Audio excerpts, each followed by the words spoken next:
sick of underlying causes, but there are people who even think that you may be part of the problem for underlying causes. You know that there are people who feel that the way that you have built in New York, that you have, and you're not the only one, other builders too, but you are the most celebrated builders. You are the role model builders. I looked at that audience at that Donahue show, and those women were looking at you with awe and respect. You've become a role model in this country.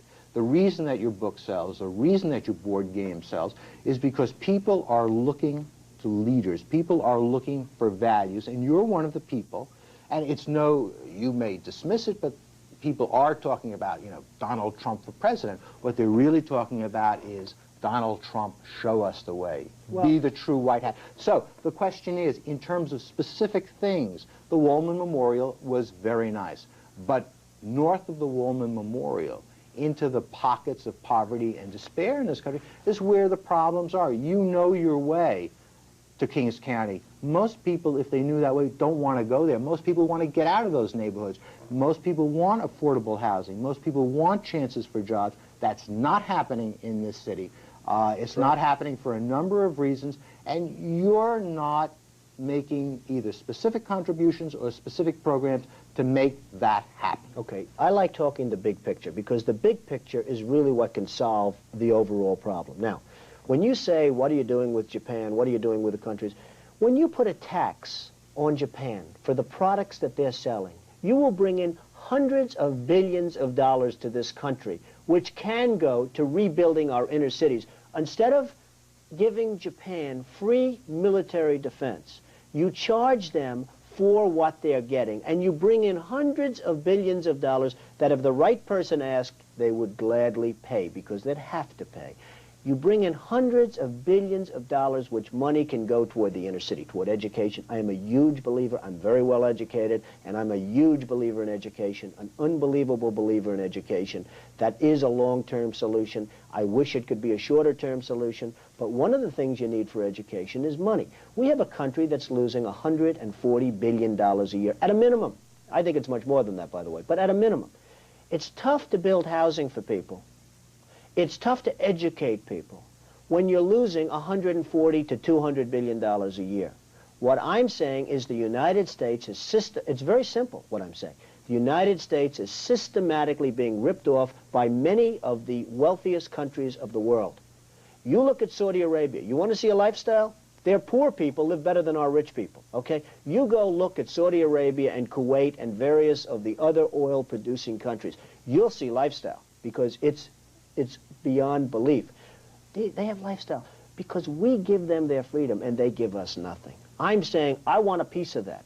I want the money so that we can put the money into Harlem, so that we can give the money back to education. Because that's the big picture, but that's the real picture. I'm astounded at what you're saying, because in the history of this country, we have never seen that kind of money, forget about trickle down, that kind of money conduited into the inner cities, into education. Well, I think it has to be. Well, maybe you better be in charge of not only getting that money back and seeing that it doesn't go over there, but that it goes into the inner cities, that it goes into job programs. Is that an endorsement? I mean, we've come a long way. Is that an endorsement, though? What do you do when you're not, where do you get your ideas from? Do you read books or I read a lot, and I read a lot, but I actually wish I had more time. If I had the time, I would be a very avid reader. I went to a wonderful school called the Wharton School of Finance, and somehow did well, and I think I did well on somewhat of a common sense basis. The world should be based more on common sense. I mean, people don't even think. When I ask a question, why, as an example, why are we defending Japan for nothing? Why aren't they paying for it? Everyone says, is that true? Do we really do that? Nobody even knows about it. And then they think about it, and that's the end of it. And by the way, including politicians, top politicians, I ask them, Washington, I say, why are we defending Japan for nothing? They say, boy, I'll tell you what, I'm angry about it. They're angry for one day, and then they go on to something else. It amazes me. There's no stick-to-itiveness, there's no aggressiveness, there's no advocacy. And that's really the word. Everything's a compromise today. We don't want to anger Japan. They're our friends, they're our partners, don't tax them, don't this. They're laughing at us. They think the United States is made up of a bunch of fools. They're laughing at us. Now, they don't laugh to our face, because then we get insulted, and then we do something about it. I will tell you, behind closed doors, they are laughing at the United States. They think we are the biggest fools, the dumbest people in the world. Because look at the way they're living. Look at the way we defend them. Look at the way we opened up the Persian Gulf. Most of the oil goes to Japan. We open up the Persian Gulf for Japan to get oil, for Saudi Arabia, for Kuwait to make money. Why aren't they paying us for this? And it's all common sense, and I say it, and people say, boy, he's right, and then they don't do anything about it, the politicians I'm talking about.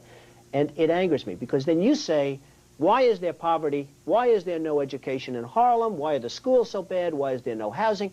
I'll tell you what, because this country doesn't have the money to do it. Why didn't you put your money where your mouth is? In where? In terms of, without, enormous government subsidies, why didn't you go out and show the way? If you had gone out and built that kind of housing, even without government subsidies, it would be very hard, wouldn't it, afterwards, for everybody else not to follow suit. Just so you understand, I've built a lot of subsidized housing.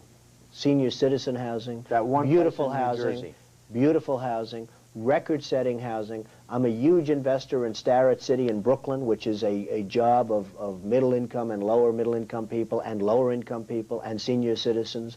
We own a big percentage of that job. We have a lot of developments out in Brooklyn that when I got out of college, I was buying Brooklyn real estate, and it's not high-income housing by any stretch.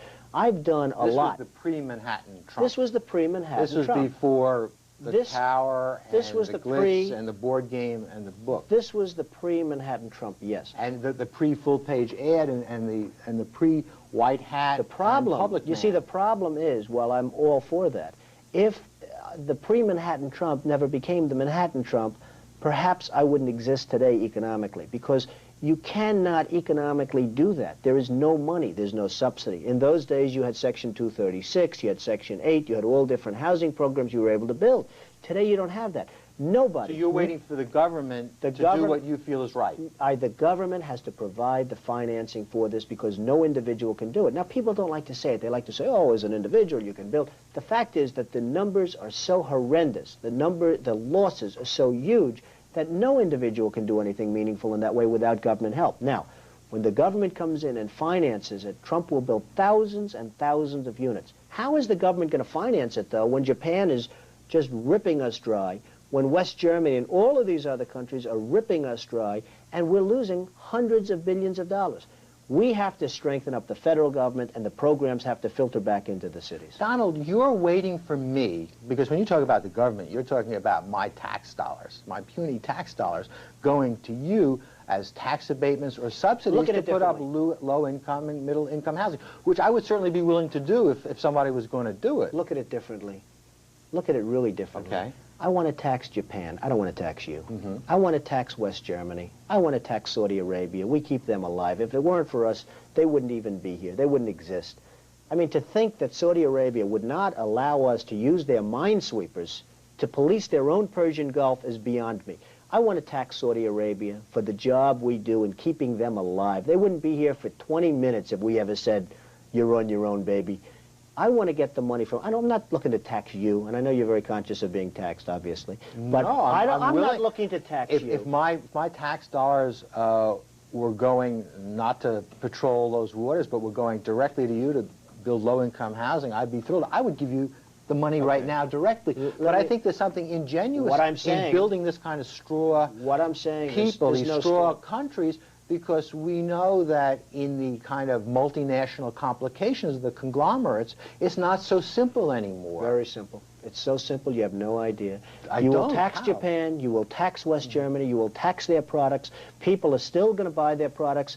And frankly, you're going to tell people, you're going to tell the American people, hey, look, they make a wonderful product, but you're going to have to pay a premium. You're going to absolutely have to pay a premium if you want to buy a Mercedes-Benz. You want to know something? West Germany won't even lose that much business, and this country will take in billions and billions of dollars. So you say to the American, look, we'd really rather have you buy an American car, but if you feel strongly that you like the West German product better or you like the Japanese product, you're going to have to pay a tax on it. You have a choice. You can pay a tax on it. You'd be surprised at how little business they're going to lose, and you'll be amazed at how much money comes into our coffers. And you'll also be surprised at another thing. Japan and West Germany and Saudi Arabia, all these, they'll start respecting us. Because right now, they have absolutely no respect for the United States. They do not believe what they're getting away with. and they've gotten away with it for years. What did your friend George Bush say when you outlined this to him? I believe that George Bush and a lot of other people, and George Bush is a friend, but I believe that they just don't want to make waves. They don't want to broach the subject.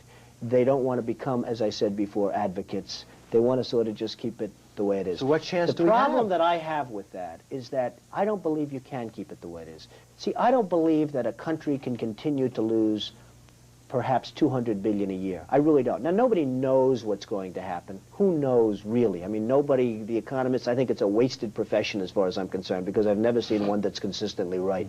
But nobody knows what's going to happen. But I'm, again, somebody that has a good instinct financially. I have had historically. I followed markets. I've been going the right direction, whether it's New York real estate or stocks or whatever. I know from a common sense financial standpoint that something has to burst. When a country is losing billions and billions and billions of dollars a year, and when other countries are making hundreds of billions of dollars, something is going to burst, and it's going to start here. I know it. It's a question of when. To me, it's not a question if, it's a question of when. And unless we're going to solve our problem, and the problem is caused by our allies, unless we're going to solve that problem, this country is in very, very big trouble. And I'm not talking recession kind of trouble, I'm talking depression kind of trouble, and that's when we'll get smart. It's very interesting with the United States. Well, what happened to Donald Trump in a depression? Well, Donald Trump gets hurt like everybody else gets hurt. Donald Trump, who knows? I'm a very conservative guy. I believe in having cash as opposed to a lot of other people that don't have cash. I have wonderful properties. I have wonderful everything. Donald Trump gets hurt. Everybody gets hurt. The whole country goes, well, essentially the country goes somewhat down the tubes. Before and I'll tell you, this happens, let me ask you this question. By the power invested me in WNET, I make you in charge. The Donald is running the show. I've come a long way with you. Would you do it? I wouldn't want to do it. I tell you what, I do not want to do it. I love what I'm doing now. I have a certain freedom. I don't think anyone does it any better than I've done it. I mean, I haven't been around that long. If you really look, it's 10 years, it's 12 years. It's not a long period of time in terms of what I've been able to build. But you have this big total vision of the country, the United States of Trump. I mean, would you really like to take over and run the country as you have run your organization? I would much prefer that somebody else do it. I just don't know if the somebody else is there. I don't know if we have the kind of advocate that you need. We need major surgery. This country needs major surgery. Are you the surgeon? I think I do a fantastic job, but I really would prefer not doing it. Are you saying you will take it only if drafted? No, I'm not saying that. I'm saying that I hope that somebody comes along who can be an advocate, and I think that somebody will be so popular, But you haven't seen anybody. He or she will be the most, but I don't see it now. I wish that person were there. I don't know how much longer we have. But again, I do know one thing.